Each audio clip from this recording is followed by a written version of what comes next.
Hello, today we're visiting a sound art installation in Manhattan made by US musician and artist Max Neuhaus.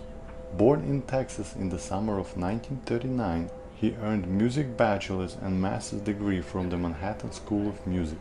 Max created many permanent sound installations, mostly in Europe, with only one still functioning in US 24/7 right on Broadway and 46th in Manhattan, New York. He created this installation in 1977 by installing synthesizers inside an existing architecture, which is a series of tunnels that function as air vents for the underground subway system. The ample space and long tunnels inside this structure amplify and shape the sound into an eerie tone.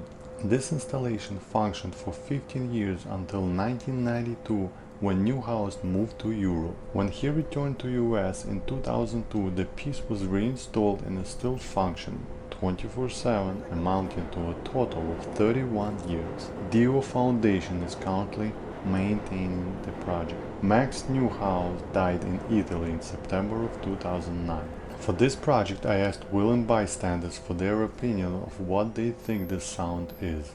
Not a single person out of 10 had an idea of what it was. Most thought it was some electrical hum from the train station. During the 15 minutes spent on the island, more than 100 people walked by and not a single person paid attention. But you know what? I would say well done, Max. Art shouldn't always be obvious. Thank you for watching. Until next time. The video they said that some of the department took it over.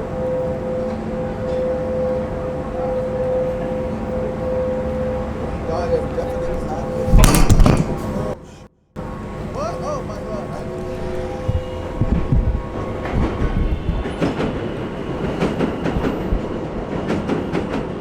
Do you think this is Subway? Subway or aliens? It's actually an art installation by Max Neuhaus. Oh, is it like the wind in the air? That's the best project ever. Thank you very much, Andrew, for assisting me in Don't this even project. mention it. But remember, Max Neuhaus. Max Neuhaus. Look him up. Nobody knows about him. Like 100 people passed by us and nobody stopped. Nobody cares. But he's good. He's great. He's a master of sound.